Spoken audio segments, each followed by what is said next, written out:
A tough letdown, that's right, letdown team loss yesterday to the Jets.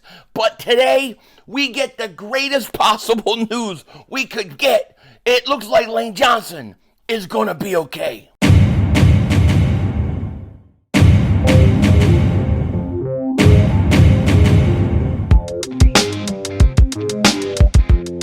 Dallas still stinks.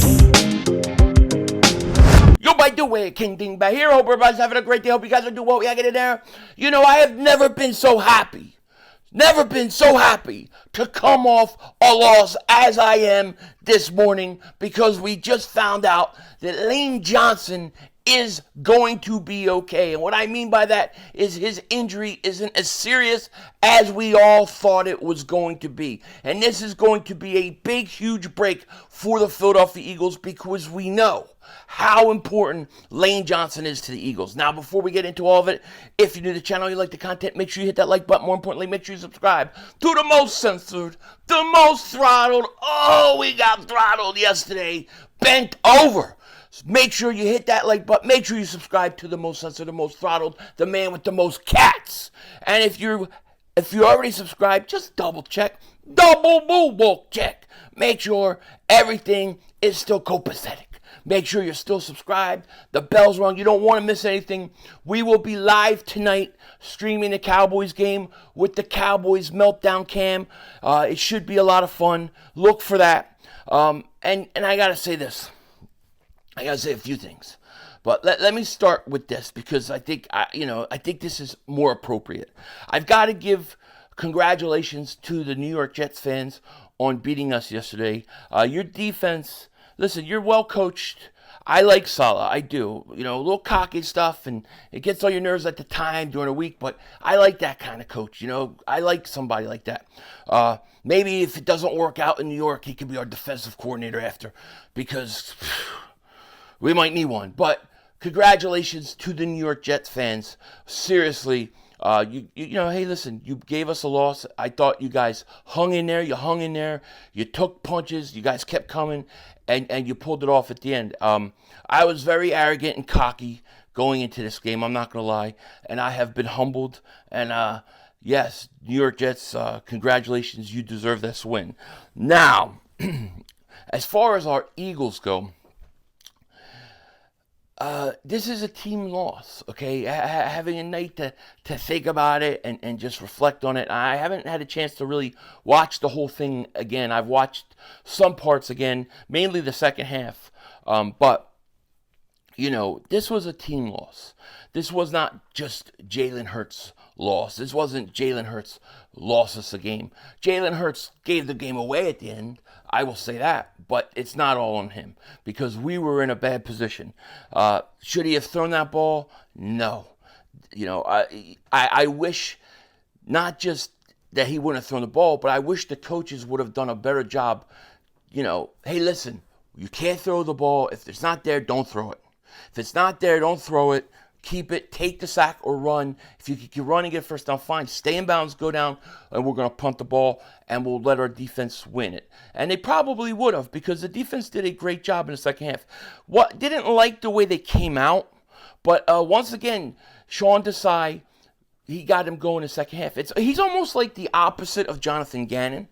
You know what I mean? Because Jonathan Gannon, his defense seemed to play better in the first half, and then in the second half they blew big leads, and they would back off.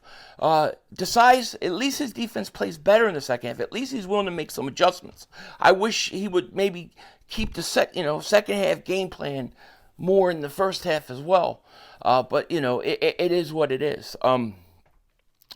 This was a team loss, really. You know, Jalen Hurts, you know, a lot of people are making a whole lot to do about he had 3 interceptions, especially Cowboy fans. They love it. But, you know, 2 of those interceptions, I don't blame on Jalen Hurts at all. The guy's arm gets hit as he's throwing. Can't do nothing about that. And then a ball bounces off Goddard's knee.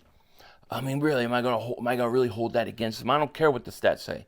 But the last interception was horrendous. It was horrendous, and it basically was like, here you go, Jets, win the game, or take the lead, you know? And that's what pretty much happened. But it wasn't just him. I thought the coaching was horrible. You when you're the best rushing team in the National Football League, you think they would run a little more. And I know the Jets seemed like they were playing the run pretty good, but the Eagles also weren't committed to it. And I think that definitely hurt the Philadelphia Eagles.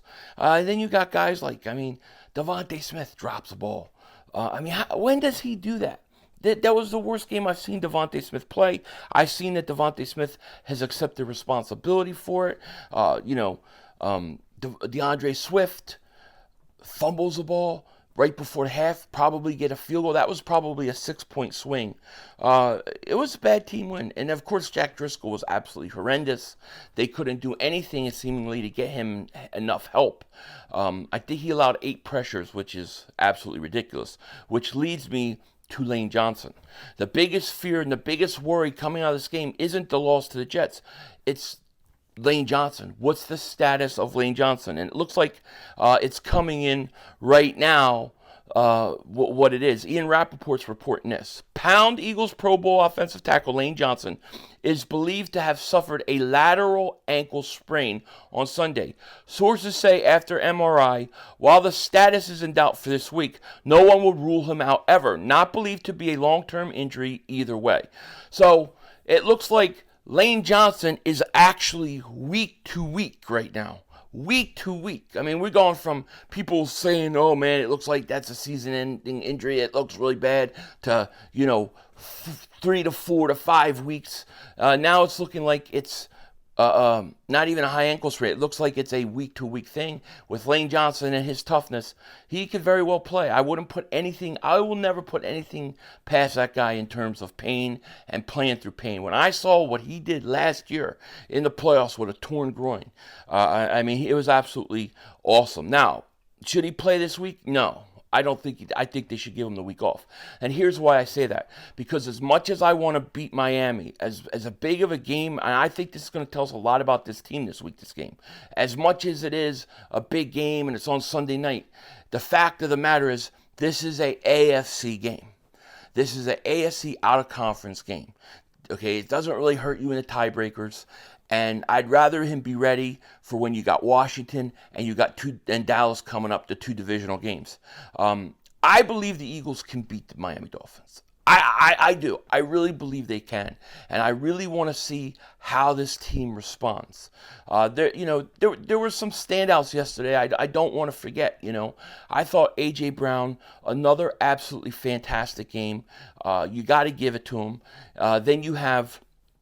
I thought Jordan Davis played really, really good. And then, of course, Hassan Reddick.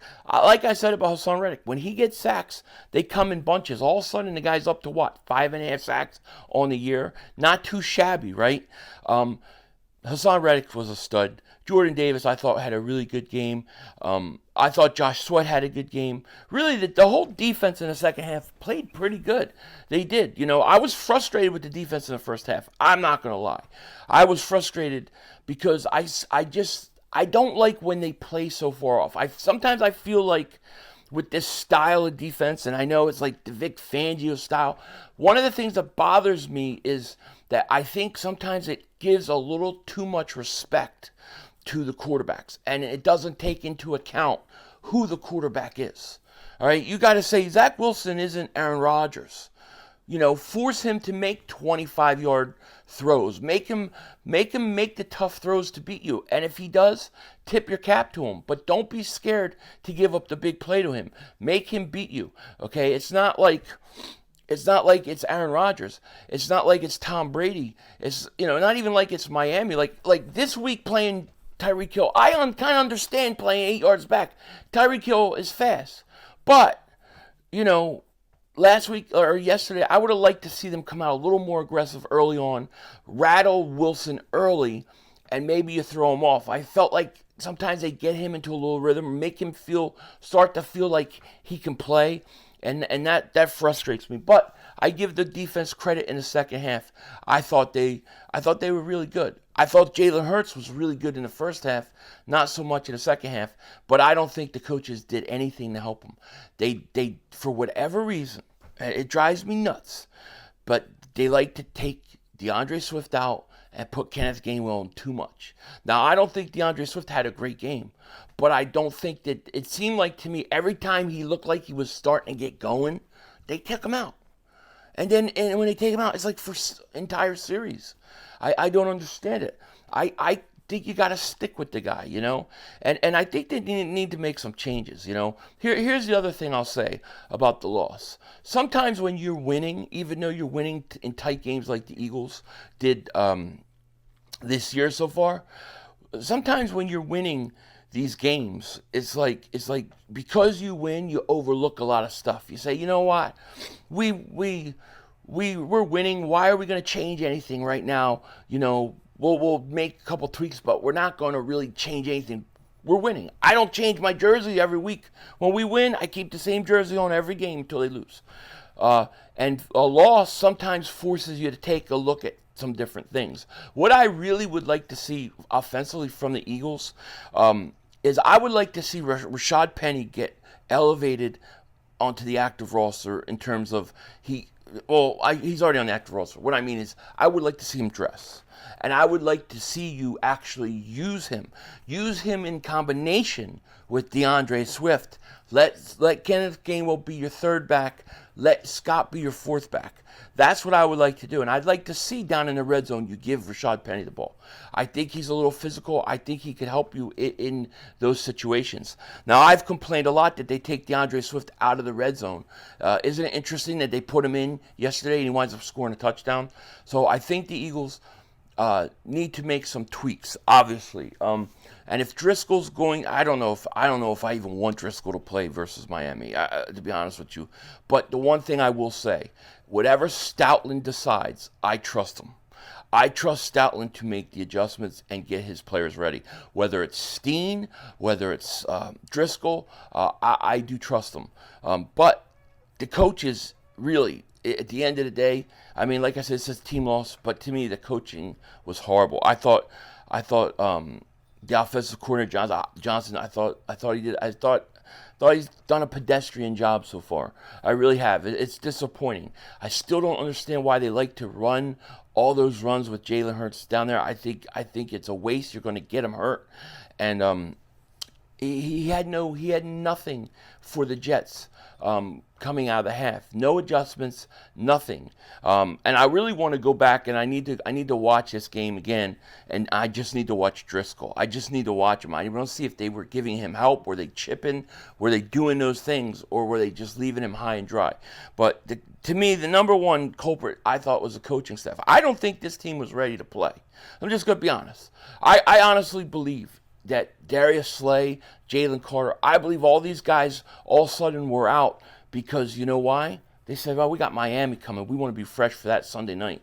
We think we could get by the Jets without those guys. I really think they thought that. I think this team came in. I think they overlooked the Jets. I thought they were going to win. Listen, they won 5 games, and they've pulled out close ones at that. Why would they think any different? And they got punched in the mouth, Here, it's funny because I just saw a stat. I don't know where I saw it, but it was talking about the offense, how many yards they've had offensively this year compared to last year, first downs, all those kind of things. And it's pretty similar. What happened last year, if you remember, we got out to humongous leads early. Like by halftime, we were up 17 points, 20 points. But by the fourth quarter, we were all like this, sweating. We forget a lot of those games last year were close at the end because the defense gave up huge leads. So, we only remember going up big in the first half, the explosiveness on offense. This year it's a little different. We're keeping games close from the start, but we've been winning. And at the end of the day, we're still in first place. We have the best record in the league. And I think Sunday versus Miami, who is a tough team, I think Miami's the hottest team right now. That is going to be the big test in terms of, I want to see how this team responds to what happened with the Jets. I want to see what adjustments are made, how they respond, and how they come out. And this should be a very interesting game versus Miami. And yes, I do think the Eagles can win it, and they better win it because it's Kelly Green. So we'll see. Those are kind of my thoughts on yesterday. It was a team loss, a full team loss, starting from the coaches, especially the coaches, to the players. And I'm not going to sit here and blame one guy because it was more than that. Yes, Jalen Hurts' interception probably gave the game to the New York Jets. That you won't hear an argument from me, but it shouldn't have been in that position. This team should have had so many chances to go up, and this game could have easily been 27-6 at halftime. But they made just so many mistakes, and the Jets hung in there. They toughed it out, and they stole it in the end. And I tip my hat to them, and we move on. Those are kind of my thoughts. And yeah, it's on to Miami now. Once again, I will be streaming tonight, so come hang out with me if you want. Should be a lot of fun. Go Phils also. Game 1's tonight. Hopefully they'll win. And yeah, I will definitely talk to you guys later. With that said, take care. Talk to you later. Of course, don't be a dingbat. Remember, it's Howie Vision, baby. We're all just living in it.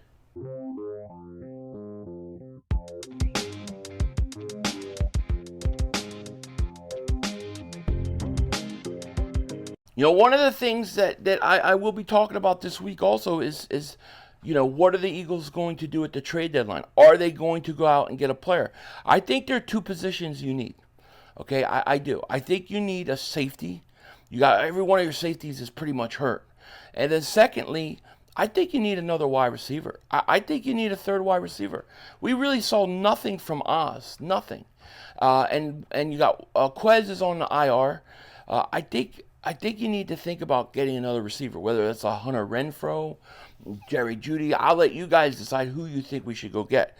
But I think they need to look at another receiver because the Eagles need that third guy. Right now, you only have two, and otherwise it's non-existent. So we've got a lot to talk about in terms of the trade deadline coming up in, 2 weeks? And Howie has got a lot of work to do. Denzel Washington out.